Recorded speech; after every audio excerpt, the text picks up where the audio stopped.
coming in, it would be really helpful for me if you could pop into the chat box and let me know whether I have parents watching, whether I have children watching, because then I can really tailor what I'm doing today to you. So that would be really, really helpful. Super. Lovely. Thank you. Excellent. Couple more coming in. So let me get to my screen ready. Hopefully you can all see this. I'll have a thumbs up from Sabbath. Lovely. So I'm Emily from Mind Tools for Kids. I work with children, parents and schools with my psychoeducation program, The Brain Friends, which teaches children all about how what we think inside, what happens inside our body impacts and affects how we show up on the outside. So you can see here I've got lots of awards and things. Oops, yes, I hide behind those. I forget to praise myself at times. I've got some products here and I'm in and out of schools helping children like yours to deal with the pressures of school, to prep for exams and tests, and as they go off into high school. So today, we are looking at how your children can prepare for the stress and anxiety that they may be feeling in an exam situation. So, first of all, I would love to know, do I have any children on the call today, or do I just have parents? I can't see in the chat box. Have we got anything in the chat box? Okay, brilliant. Anvesh, great. Okay, fantastic. So, exams can do some funny things to us, right? They can do some very funny things to how we feel, no matter what the preparation we're doing. And I know that you are all doing excellent preparation for the 11 plus exams, because I have been into the Facebook group, watching the posts, looking at all of the preparation that is going in to that pivotal moment, that moment where you want to get that place in a school so that you can have that future in a fantastic educational environment. But I remember from back when I did my 11 plus for Nonsuch, actually, which seems like very many years ago. I'm embarrassed to say it's probably a good 20 odd years ago now. Yes, 20 plus, maybe even pushing 30 years ago. I can remember it well. Now, exams bring something out in us. Some of us naturally feel more relaxed in those situations. And for some of us, some physiological things can happen. So I'm wondering, for you that are on this call right now live, do you have a child that is showing some stress and anxiety when they think of those exam situations? I'd love to see a hand up. I'd love to see a comment. I would love to know what specifically you are noticing in your children. Are you seeing that the stress and pressure about this date that's looming is building up inside of them like a volcano? Do you see that when they think about the pressure of the clock ticking in the exam, that their anxiety starts to build? Do they struggle with the concept of time around exams? Maybe it's the thought of walking into that big room and sitting down in a different environment and thinking about the uncertainty of whether they will be good enough. Maybe your child is comparing themselves to others. I would really like to know what you are noticing in your children. Or maybe you're here because you want to make sure that you are taking care of brain chemistry and making sure that your child has the best possible start. You might be here for a variety of ways. And there is no right or wrong way to approach exams when it comes to stress or anxiety. We are all wired slightly differently. We were talking about this, weren't we, Sabah, just before we started this call. Some of us have more of a carefree attitude to life naturally, and things like tests, exams, time pressure just don't bother us. And for some of us, we are wired to be a little bit more sensitive to things like this. However you are wired, however your child is wired, there are things that you can put in place to help them to cope in this environment with a little bit more ease and effortless elegance, put it that way. So let's have a little look inside the brain first, that we can understand what's happening. You're going to meet my characters today, the brain friends. So the brain friends are metaphorically represent different parts of your brain. Here you have Lenny Lizard, who is in the brainstem, which is down here at the bottom, the brainstem here. And then we have Milo Monkey, that is in the limbic system, the part in the middle that is responsible for setting off our emotional alarm space when we're feeling like we're under threat. And then my favorite part, the part that is most important for you guys at the moment, is Orla Owl, the prefrontal cortex, which is actually located here, the front of the head, just behind the eyes. And she is the golden ticket when it comes to the 11 plus. She is all about learning, retaining information, and being able to show up with the right reasoning at the right time. So there's a way that we can help our brain friends work together so that our Orla Owl can do exactly what we need her to do in tests and exams, which is to give us and bring us all of the information that we've been studying for, bring it back at that moment when we need it. So let's just understand a little bit more about what's going on inside. So your Lenny lizard, your brainstem, which runs all the way down into your spinal cord, your brainstem is responsible for all of the unconscious stuff that your body does: heart rate, bodily functions, breathing. And your brainstem connects the body's nervous system, which leads all the way down.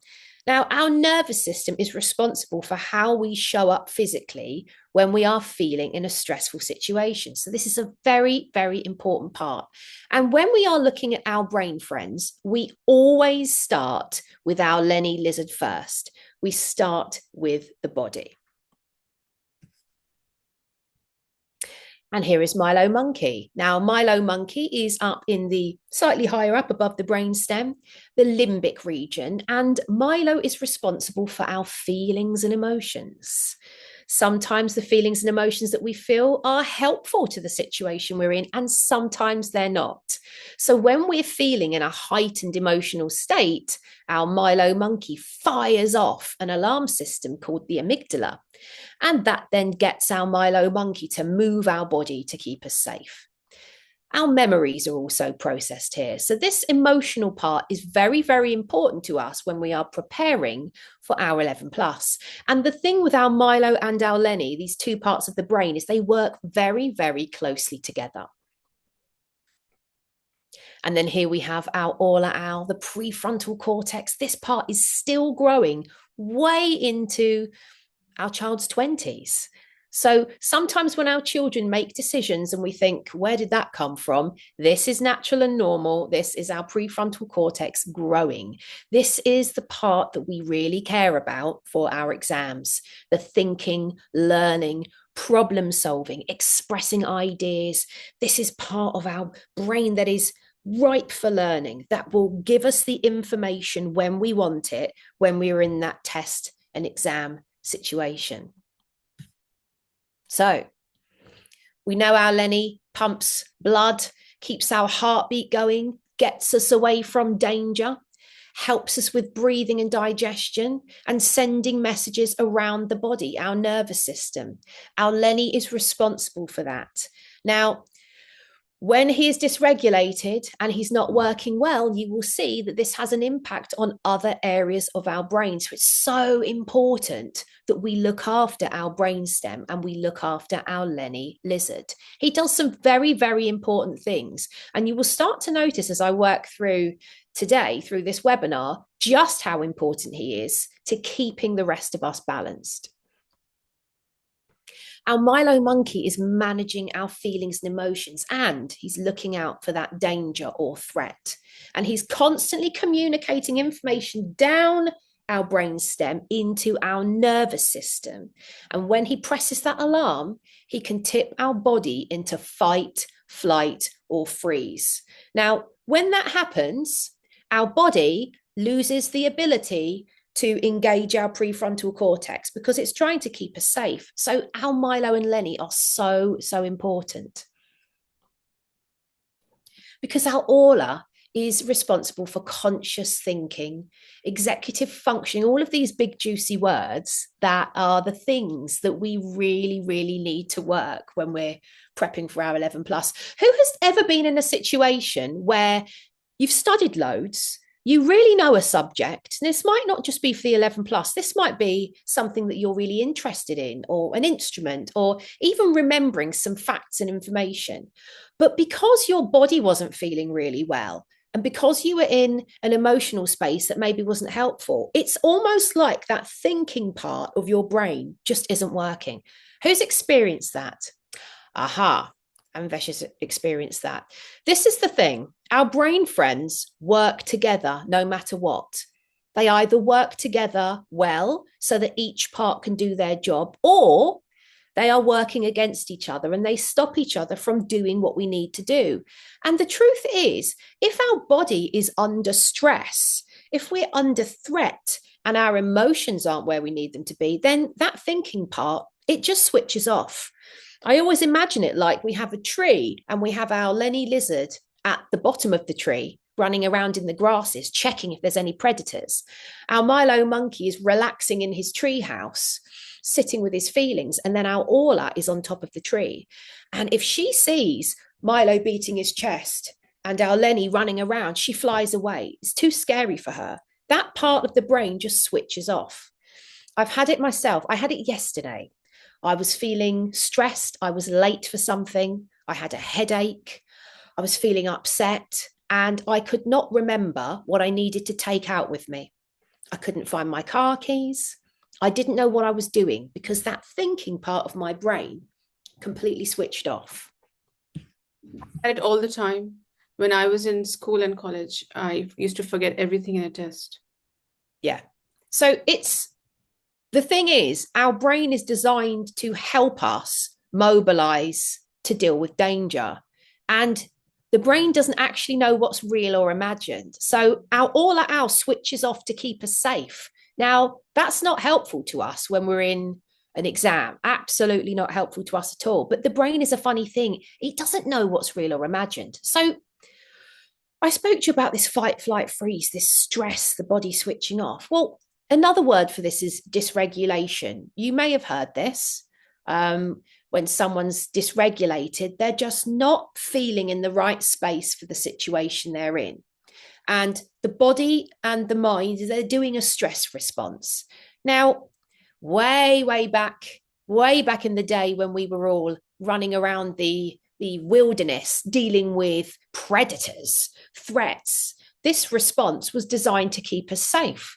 Nowadays, we might go into fight, flight, freeze when we get an email. Parents here, who's had an email or something come in and you've gone, oh gosh, and you've gone into fight, flight, freeze. Or this was for me at school.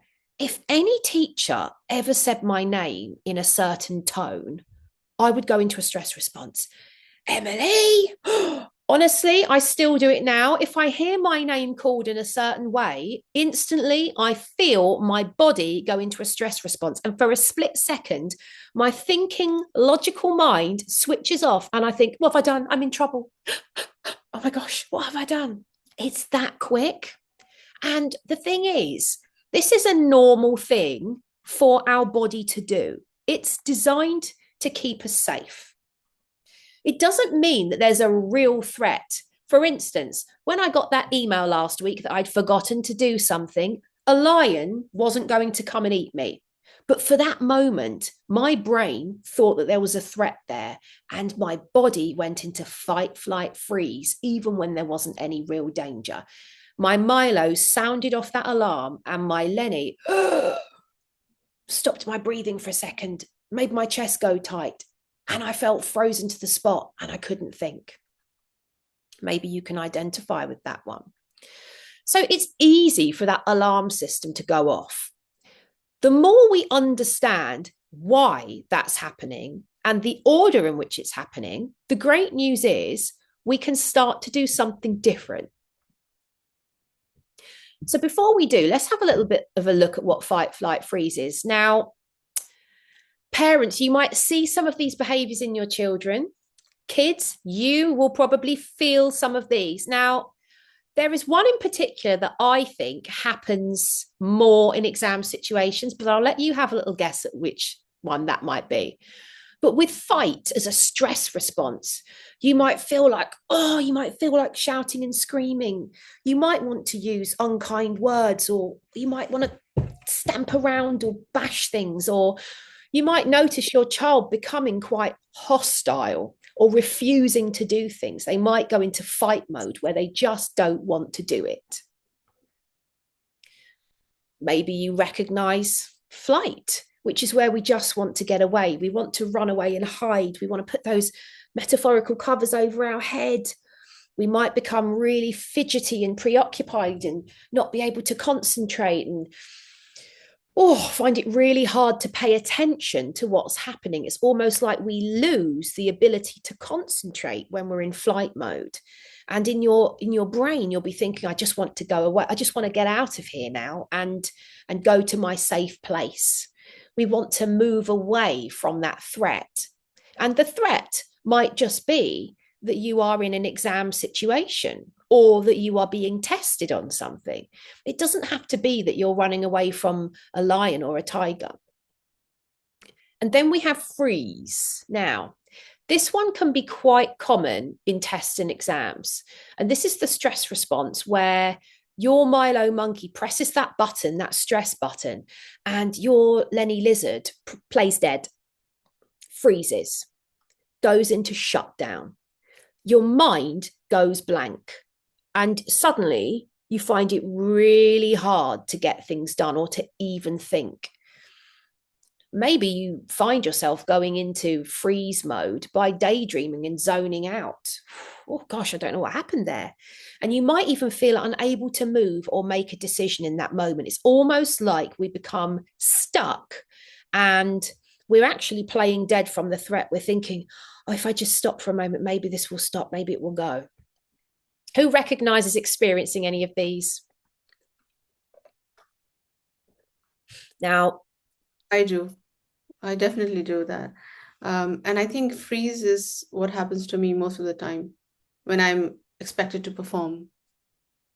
Yeah, that makes sense. And I know from years of doing this that most of the time, most of the children that are preparing for something like the 11 plus under a structured plan, it's something that as a family you've decided to do, you're working towards it for a period of time.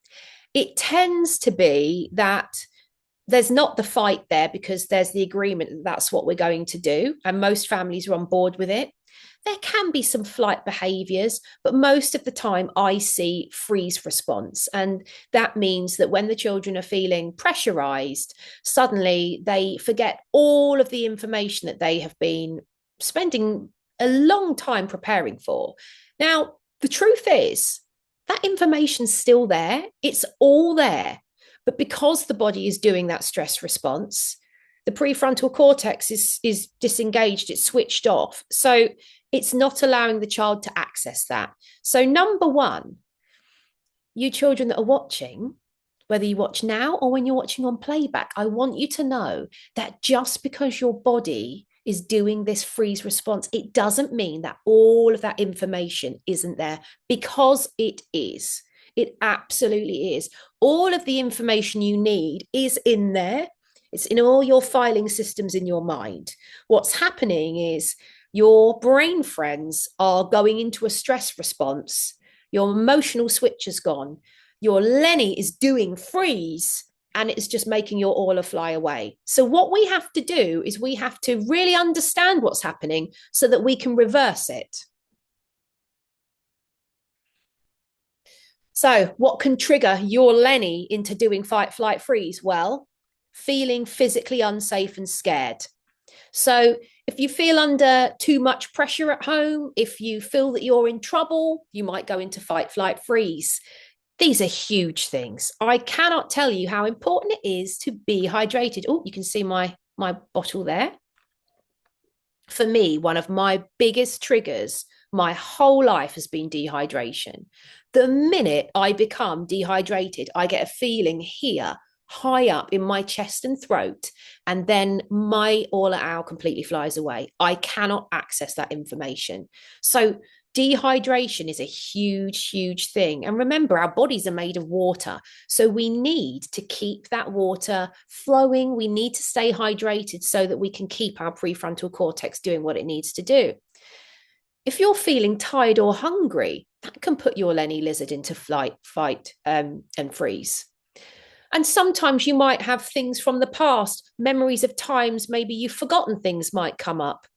If you're feeling unwell or too hot or cold, sensory overload. Anybody else here triggered by bright lights? I know for me, one thing I've learned over the years is, especially when I was younger, I used to get a lot of headaches from artificial school lights. So, one of the things I got were some glasses that had shade in. I'm someone that has to be very, very aware of the lighting in a room. It's something to think about. Also, if we've been sat studying for too long and we haven't moved our body, even if we're really good at sitting for long periods of time, it can change our brain chemistry. Too much tech and screens. And of course, if our Milo monkey sounds that emotional alarm, it will mobilize our brain stem instantly. So sometimes there might be some emotional stuff that you're holding on to that will trip that switch and mobilize you into fight, flight, freeze. With our Milo monkey, emotional events can have a huge impact in putting us in fight, flight, freeze. If your child is experiencing something around the time of the exam that is putting them in an emotional state, that is going to put them into fight, flight, freeze situation and make it more difficult for their prefrontal cortex, their aura, to do what it needs to do. So we need to keep a nice, calm, emotionally balanced space. And guess what? Sometimes in life, things will happen around the time of prepping for exams. It will. We can't get rid of everything. But what we can do is help our children regulate and make sense of those feelings, so that we can make sure that they're not going into fight, flight, freeze. So I'm just looking. My elder one gets stressed about things, exams, prepare for secondary school. Yeah. So it's interesting to see what specifically is happening to trigger your child. So it might be that they are in a thought pattern where they're focusing on everything that could go wrong. We're going to have a look at that a little bit later. It might be that they aren't actually managing their state properly. They're not looking after their body. So it might be that they need to eat before they study. It might mean that they have these wobbles when they're feeling dehydrated and tired. Who here has noticed that if you're a child watching, that you feel more emotional or worried about things at night, or that your children bring up things they're concerned about before they're going to bed? It's more difficult for us to process this stuff when we're tired. Because like I mentioned to you here, Anvesh is saying that right. Because look, when we are tired, hungry, dehydrated, our Lenny lizard is going to put us in fight, flight, freeze. So that is something that you will notice there'll be more of it at night at times, because our brain is tired and unable to let go. There's things that we need to do to help that happen. So noticing these things and noticing what your triggers are is really, really important. But it's our emotional space that fires that alarm, and it happens so quickly that our Lenny mobilizes. But what's really happening? Look, none of us are running away from lions and tigers. At least I hope not. But this is what our brain thinks is happening. Our brain is thinking, can I escape this threat? Oh, well, if I attack it before it attacks me, I might be able to weaken it. That's when we're in fight mode. And in flight mode, it's, can I overpower it? If I can get far enough away from this, maybe I can avoid this threat completely. And with freeze, it's, oh, well, if my body just shuts down, maybe I can stop this threat from noticing me. This is what's happening when you're in these states. And I want you to know it is absolutely normal for these things to happen. This is an old system inbuilt into us that is designed to keep us safe. It's just we're firing these responses off in a context that we don't need to. Because guess what? The 11 plus isn't life or death, even if it feels like it at the time. It's actually not. We knock on wood. Let's be realistic. If we get you into a nice, relaxed state, all of the studying that you've done will pay off. It will come through to you. It's there. It doesn't disappear. It's still there. Absolutely. That is a belief I would love to beam to you right now. Everything you need is there. It's absolutely inside of you. You've put the time and effort into doing the studying and doing the prep. Let's not let these biological, just fear responses kick in and hijack your prefrontal cortex when you need it. So we've looked at what fight might look like. You might feel punchy and you might want to scream. Flight, you might struggle, you might want to escape, you might want to move away, you might be feeling anxious. And with flight, you might be feeling flighty, you might want to move your body and feel jumpy.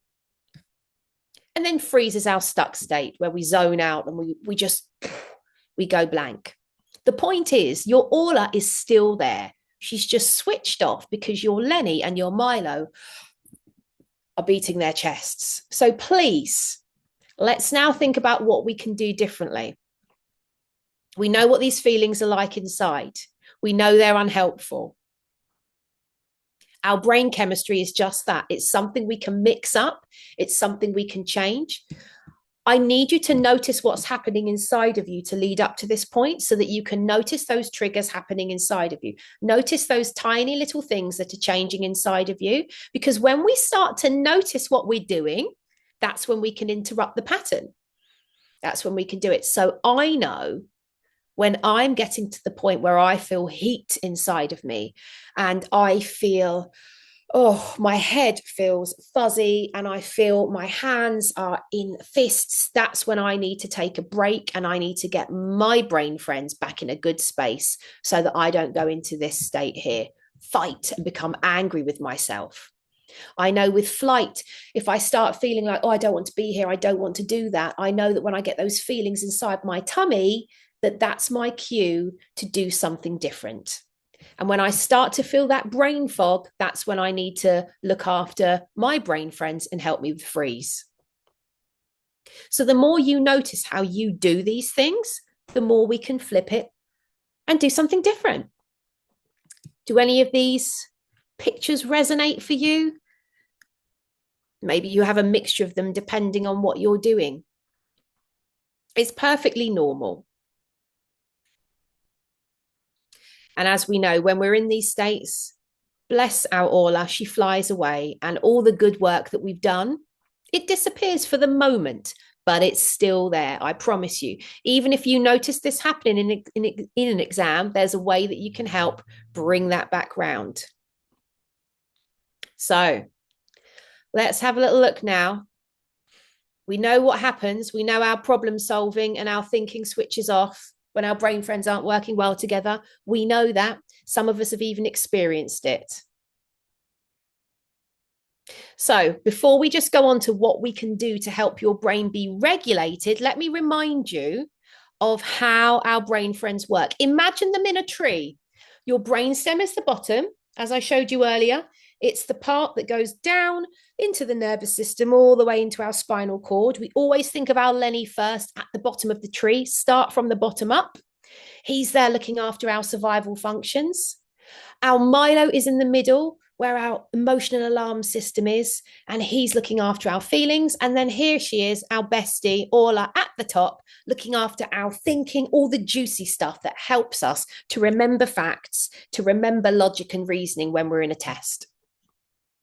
Can I just interrupt you, Emily? Yes. I just wanted to remind everyone that please do ask questions in the chat, or if you want to raise your hands, I'm sure Emily can help you if you have any questions, because this is something that you might not realize now, but in a few months' time, when the test months come, April, May, June, July, that's when things will get a little more pressured, and you want to be ready for to deal with any of these issues that might crop up then. So do make it interactive, ask questions if you have. Absolutely. And remember this is a perfectly normal thing to happen. It is perfectly normal to feel stress in our body. It really is. You are not alone. It is not abnormal. The more you understand on how you are doing it, the more power you have to, number one, know that it's normal. Two, to know that the information that you want is still there. So forget the self-doubt. It's there. I know all of you have the information you need there and readily available. It's this natural response that is misfiring in this situation that may be causing you to have a stress response. The reality is, you've got dysregulation, you've got regulation, you've got feeling stressed in your body, and you've got feeling calm and functioning. Both sides are there. It's knowing how to access it. It's knowing how to get yourself to that space. We can all think of times in our life where we felt really great. Think of a time when your body, your mind, everything's just felt perfect. You're the right temperature. Your thoughts are pleasant and comfortable. You're feeling well. You're feeling comfortable in your clothes, comfortable in your body. Everything's just where you need it to be. Maybe you're feeling an emotion like calm. Maybe you're feeling an emotion like happy and engaged. And sometimes you can just breathe in and out, and your shoulders are just comfortable, and you're in such a good space. This is when we are in regulation. Regulation means our body is in the right space, our mind is in the right space for the activity and the thing that we're doing. So, of course, if you're out doing an activity, an exercise-based activity, say you're bouncing a basketball, you're doing something outside, and you're just feeling right for that activity, it means you're feeling regulated. It's when we feel that we can deal with life's challenges. We know that we're feeling in a good enough space that we can ride that wave, because in life, nothing's smooth all of the time. It's funny, but even talking about feeling regulated and taking that breath and just talking through what it feels like in my body helps me to feel really regulated. So can you think of a time that you felt like that? A time you just felt great? I wonder what you were doing in that moment. I wonder what you were saying to yourself inside. This is the opposite of feeling dysregulated and in fight, flight, freeze. And Vesh says at the beach. Wow, yes. And you can imagine now just being, now I don't know how you feel about sand. Some people love it, some people don't. So I like to imagine being at a beach and just feeling just perfect in that moment, sat or laying, wherever feels right to you. What can you see, hear, and feel, noticing those feelings of relaxation? Maybe you can hear the sounds of the waves just gently in the background. And you might even hear some chatter of people gently enjoying their day in the background. And you know that all is well. You're the perfect temperature. Your body feels great. Your mind feels relaxed. That feeling of regulation is the opposite of fight, flight, freeze. This is when you are in just a great space for what you're doing. And actually, you don't have to be on the beach in that moment to access those feelings. If you practice closing your eyes and going off to that space, and what can you see, hear, and feel in that moment? I promise you, if we were to measure what's going on in here, your body would be going into a lovely, regulated state of calm. Because the brain doesn't know what's real or imagined. So just like it can imagine that you've got a threat and a lion's chasing you and you're in fight, flight, freeze, you can also trick your brain into doing regulation and getting into a good, relaxed space. Does anybody here play around with mindfulness or meditation? Because this is what is happening when we're doing that. We are getting our brain to access a nice brainwave pattern that puts us in a regulated state. And the great thing is, what do you think happens to your Orla owl when you're feeling regulated? Do you think she flies away, or do you think she comes back down? Well, you got it right. Our Orla owl is back at the top of the tree, providing us with all of that information that we need. So feeling relaxed puts us in that state where we can get all the juicy stuff that we need for tests and exams. You'll know your body is regulated when it's calm, relaxed, a nice, slower breathing pattern, hydrated. You've eaten, you're the right temperature, you're feeling comfortable. You can move and have a stretch and you're feeling safe and rested. So we can practice all of these things. We can pay attention to these things and make sure that we're doing them, because it's like creating a new habit. Some of us need to create more habits where we start consciously noticing whether we are helping our body be regulated. And here's my Lenny lizard in real life, my real Lenny, out there having a little break there for a glass of water and a biscuit, looking out at nature, helping his prefrontal cortex, his aura, fly back down. Sometimes just having a brain break in between your studying can really help you study even better. Maybe you might like to break it down into chunks and make sure that you have a moment to have a stretch in between practicing, just so you can help your heart rate do what it needs to do. You can help your Lenny lizard calm down. Who likes to have breaks, brain breaks in between studying and preparing for tests and exams? I'd love to know. What do you like to do? Sometimes, good, Anvesh is doing that. Brilliant. That's great. So you're doing really, really well because you're teaching your brain how to regulate and stay regulated when you're doing all of this stuff. So that's a fantastic thing.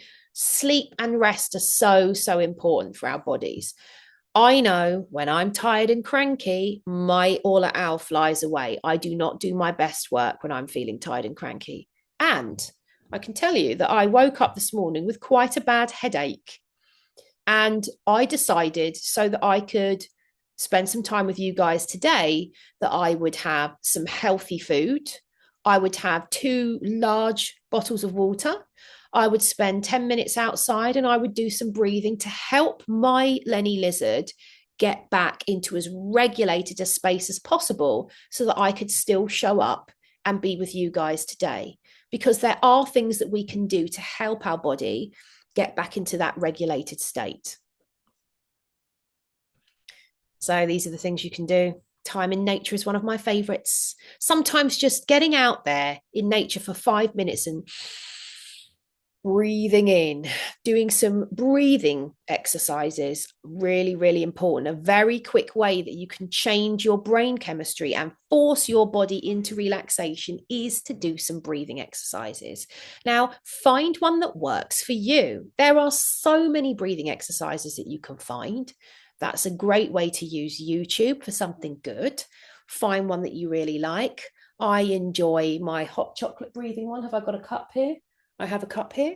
I imagine that this is full of hot chocolate, and the first thing I do is breathe in the smell. And then I blow the hot chocolate to cool it down.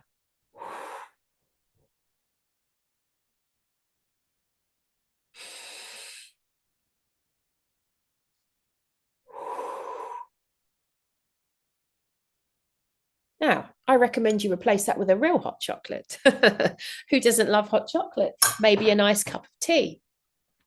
And what that does is it gets your body to start regulating your nervous system to calm things down so that your Lenny is in a better space so that you can help your Milo feel a better emotion. So, what do you do? What can you do to help regulate your body? Have a little look here, because sometimes hugging a teddy or a cushion can be really nice. We all felt comfort from having a hug when we were really small. I still feel that now. So, having a moment to hug something can really help us start to regulate. And so can some of these other things, like breathing, having a crunchy snack, a healthy snack, doing something creative like music or art, doing some coloring. I still do that now. I love that. I'm a doodler. So when I'm relaxing, I do lots of doodles. My notepads are covered in doodles, and they were when I was a student, I have to say. Maybe you could have a little power nap, or one of my favorites is to have a power song that you listen to, that you can dance to, dance crazily around your kitchen for 5 minutes, and then notice how much easier it is for you to learn and to feel regulated in your body. Have you got a favorite on here? This one here is to create a den. So I know for a lot of kids, feeling comfortable and having time just to chill out, maybe your room feels like a den, just to go to your cave and relax for a moment is a really great thing to do. I'd love to know what yours is, Anvesh, what your favorite thing to do on that list is. Maybe go for a walk. Who feels better after a little stroll? Or maybe even playing with some Lego. I would happily tick all of these off, to be honest, because I enjoy regulating my brainstem. And then let's not forget our emotions, because when we're doing things like tests or exams, or we're working towards something quite big like the 11 plus, we get lots of different feelings about it. And the most important thing you can do is notice what you're feeling inside. I feel good after a walk or a talk with someone. Brilliant. So you already know something that works for you and you can use that. And that's really interesting because actually going for a walk is a very Lenny Lizard thing. And talking with someone is a very Milo Monkey thing, because actually sharing our feelings, talking about what we're experiencing and how we feel is really, really important to helping us get our emotions in a good space. The more we can notice what we're feeling and share it with someone else, a trusted adult, a friend, feeling listened to, that's a great way for us to tame our Milo monkey. Oh, jumping on the trampoline. I love that one. Jumping is a great thing to do. So when it comes to your feelings, remember, our Milo monkey is the one that fires off that alarm system that gets our Lenny moving. So making sense of what we're feeling is really important. If you notice that you're feeling scared, if you notice that you're feeling frustrated, whatever it is, noticing what that's like in your body and connecting that to your emotion is a really important thing to do. Just doing those things, making sense of what you're feeling in your mind and your body, can help your aula owl to come back down. That's all it takes. What you're doing is you're making sense of what's happening in your mind and body, which then allows your prefrontal cortex to come back online. It gets your aula owl back working the way you need her to. So I've got some monkey faces here. Milo monkey feelings. I've got lots of feelings cards here. So if any of you guys want me to, in fact, I'll send you, Sabra, I've got a download poster that people can have to save me posting if anybody wants one of these. Because the more you make sense of what you're feeling and you link it back to what that sensation's like in your body, the more you will tame your brain, friends. And that's when your aula owl is going to come back online. It's so important to make sense. And sometimes we forget to do that. So it's a great thing that you enjoy going for a walk and a talk with someone. Let's see if we can add in you making sense of those feelings that you have. So we know our aula owl is our thinking part. We know she is the golden ticket to our exams, but we also know Aula can't do her thing if our Lenny, our body's not in a good space, and our Milo, our emotions, are not in a good space. So we know that we need to look after our body's needs, name our emotions, start to make sense of what's happening.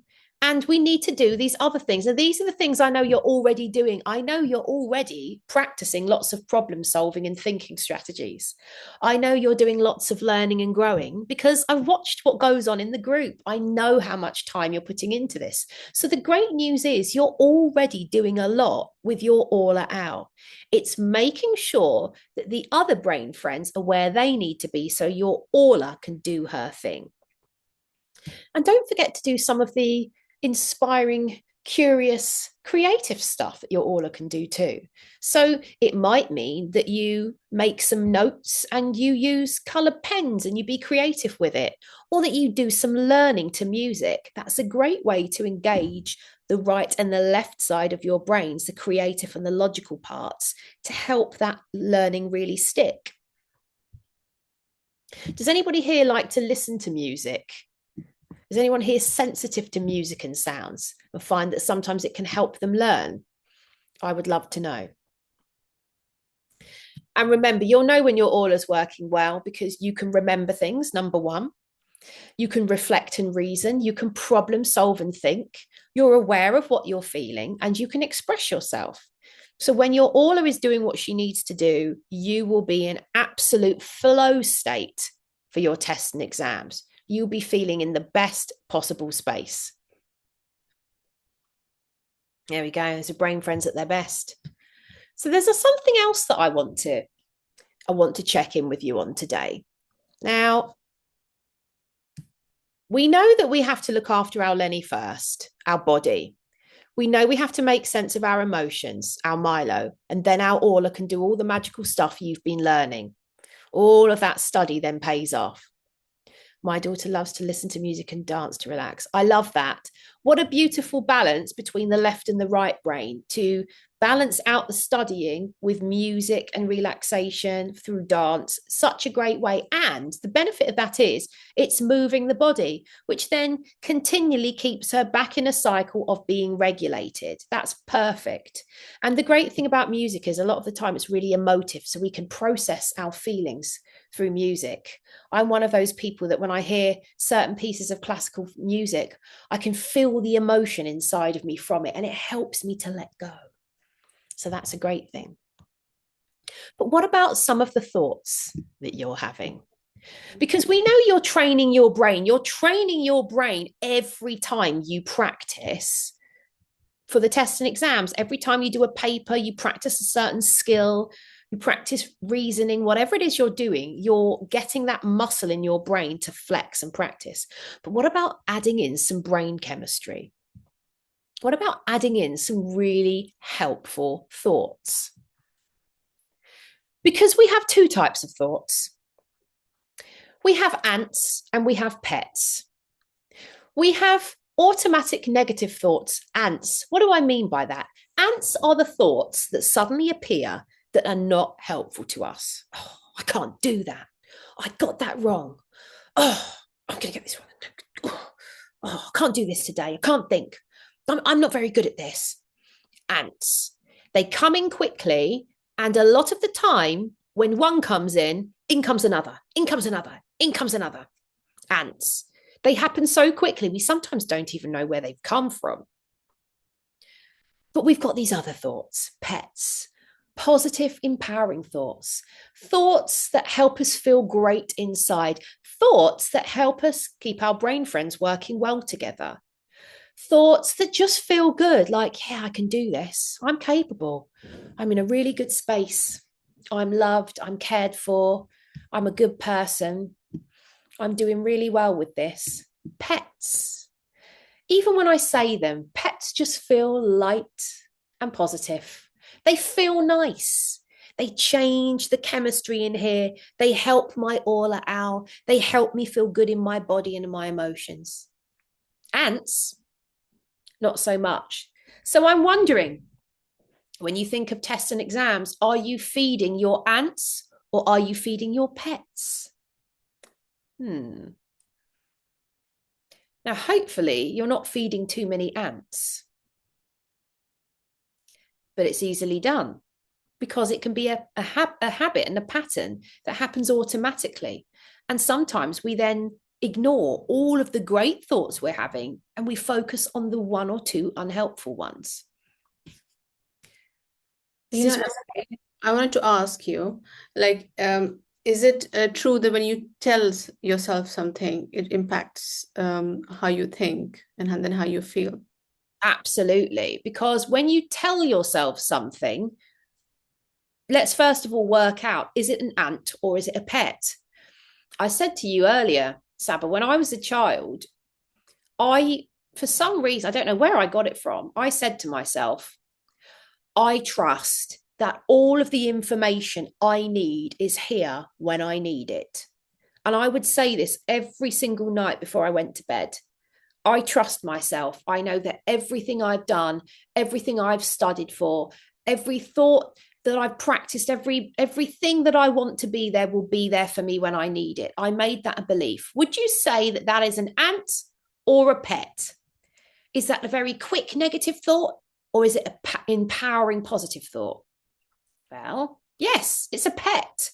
So the more I told myself that, the more that changed what was going on in my body. Because guess what? Telling myself everything you need is there when you need it. It will be there for you in that test, in that exam. My Lenny lizard felt nice and calm. My Milo monkey was a positive emotion. I felt positive. my Aula Owl could work. Because the more I stretched and trained my brain into having that pet was on loop in my head. So it naturally changed. The brain doesn't know what's real or imagined. So guess what? I still to this day say to myself, everything I need will come to me when I need it. It will be there for me. So when I'm in a situation and I'm feeling stressed because of other things in life, I know all I have to do is stop and say, everything's there when I need it. And it's there because I've trained myself to do it. Now, I know other people who, when they are in that situation, are like, I can't remember anything. I can't remember. I can't remember. And they start feeding their ant, that automatic quick thought. They're feeding it. And then more and more ants come. Has anybody had ants come into their kitchen or something? There's one cake crumb on the side, and before you know it, you've got an army of like 300 ants marching through the kitchen trying to find the food. This is what happens in our brain. The brain doesn't know what's real or imagined. And these ants and pets can change what happens inside. Now, it's perfectly normal to have ants pop in, but it's whether you choose to feed them or not. Because what you can do is change your ant into a pet instead. And it might take a bit of training at first. So we know these ants, they put us in this position. Does that look like a brain that is good to go into a test or exam? No. That looks like a brain that's going to struggle in a test or exam because all of these ants are getting in the way of all the positive stuff. They're stopping Aula Owl doing her job. And you know what? Even when I work with teenagers and adults, we still use the brain friends because it helps us understand what's happening inside. It helps us understand what's happening with all of these complicated parts of the brain. But we know that we have thousands of thoughts a day, thousands of them, like way too many thoughts that you could remember.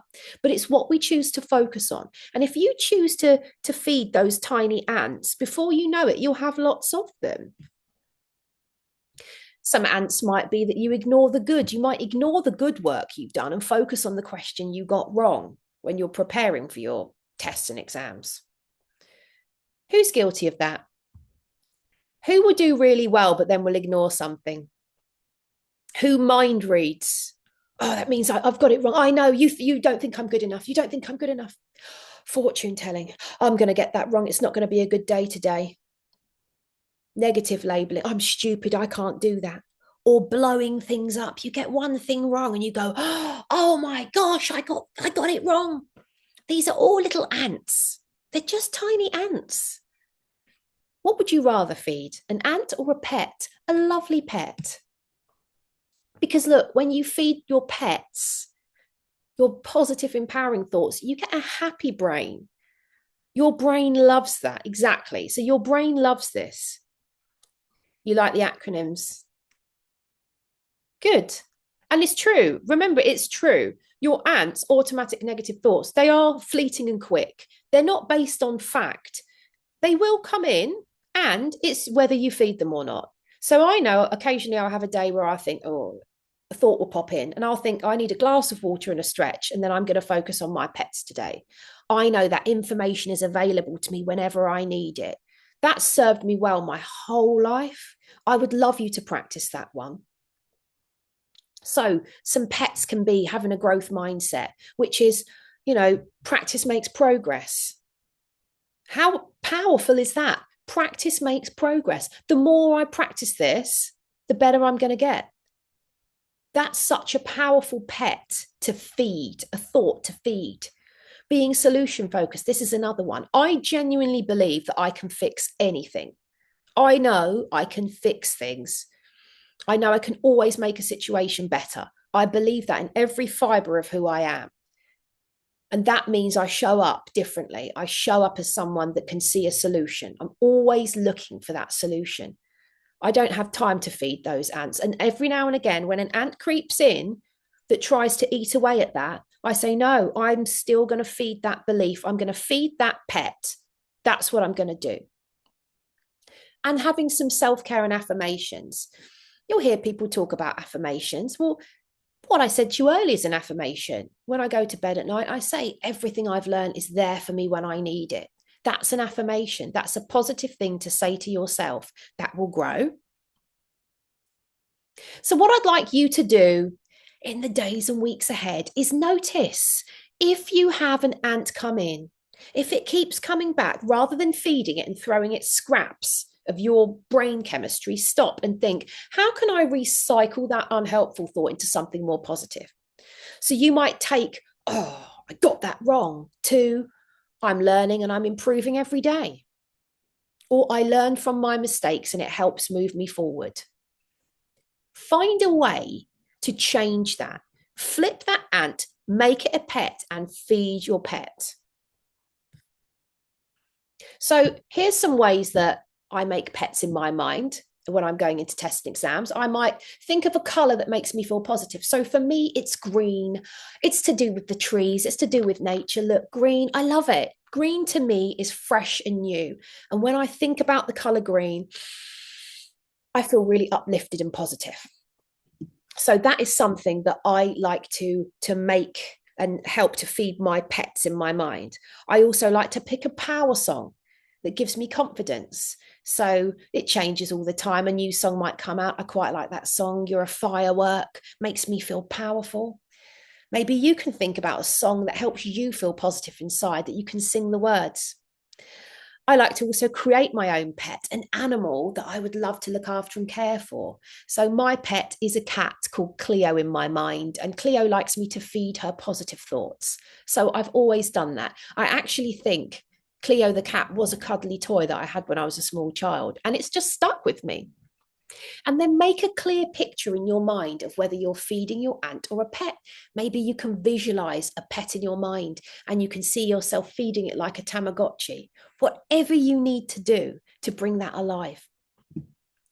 I also like to think of people and feelings that make me feel happy and strong, and imagine all of the love and support from everyone around me being around me like a bubble.